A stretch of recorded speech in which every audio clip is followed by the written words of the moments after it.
राधे राधे साथियों। हम राधा भक्त की एक बहुत ही दिव्य और अमर कथा लेकर आए हैं। यह केवल एक भूगोल नहीं, यह वह भाव भूमि है जहाँ मिट्टी भी प्रेम की गंध छोड़ती है, जहाँ पत्ते भी गिरते हैं तो ऐसे मानो किसी ने राधे राधे कहकर उन्हें विदा किया हो।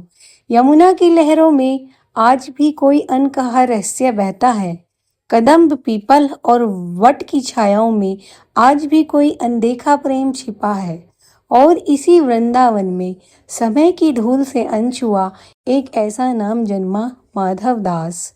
माधव दास का जन्म किसी राजमहल में नहीं हुआ, न ढोल बजे न शंख नाद हुआ। एक ग्वाले की झोपड़ी में, जहाँ संपत्ति के नाम पर केवल गाय थी और संस्कारों के नाम पर सादगी। माता ने उसे गोद में लिया तो उसे लगा यह बालक रो नहीं रहा, जैसे संसार में आने से पहले ही सब कुछ देख समझ चुका हो। बालक की आंखों में अजीब सी स्थिरता थी, जैसे वे बाहर नहीं भीतर देख रहा हो। अन्य बच्चे कंचे खेलते, माधव दास मिट्टी पर उंगली से वृत्त बनाता। किसी ने पूछा, क्या बना रहा है? वह बोला, राधा का मन। लोग हंस पड़े, पर वह हंसा नहीं।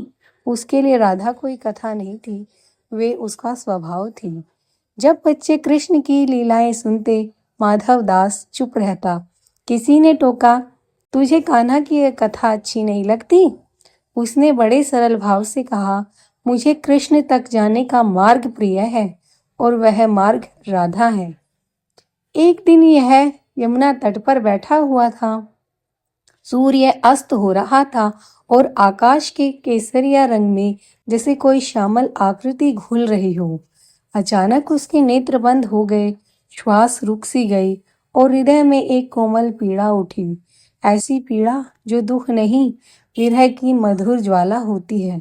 उसने पहली बार मन ही मन कहा, राधे, और उसी क्षण उसे लगा जैसे किसी ने उसके अस्तित्व को स्वीकार कर लिया हो।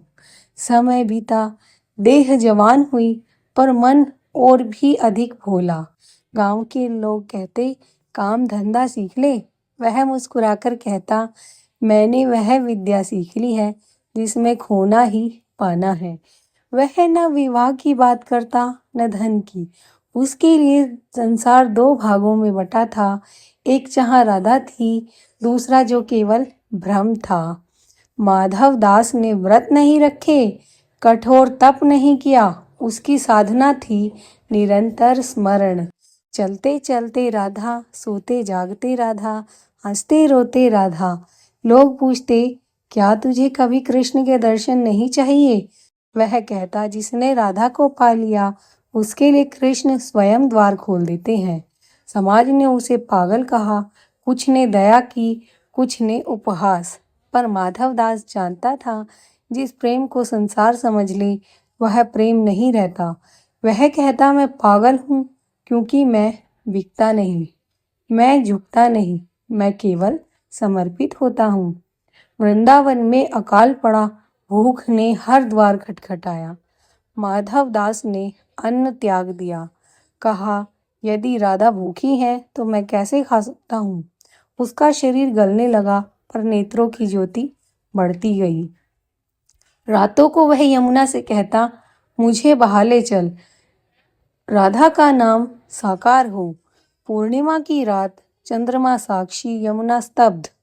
माधव दास ध्यान में बैठा, अहंकार शून्य, इच्छा शून्य।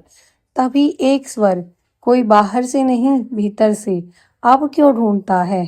उसकी आत्मा कांप उठी, क्योंकि प्रेम अभी पूर्ण नहीं हुआ। स्वर आया, जहाँ तू समाप्त होता है वहीं मैं आरंभ होती हूँ। प्रभात हुआ, माधव दास देह त्याग चुका था, चेहरे पर मुस्कान, हृदय शांत। लोग कहते हैं, उस दिन यमुना की लहरों ने असामान्य मधुरता धारण की, जैसे किसी ने कहा हो, राधा ने अपने भक्त को स्वीकार कर लिया। आज भी वृंदावन में जब कोई निस्वार्थ प्रेम करता है तो कहा जाता है, माधव दास की परंपरा जीवित है। यह कथा सिखाती है, राधा को पाने के लिए ज्ञान नहीं, अहंकार की शून्यता चाहिए। क्योंकि राधा प्रेम है और प्रेम केवल उसी को मिलता है जो स्वयं को खोने का साहस रखता है। जय श्री राधे।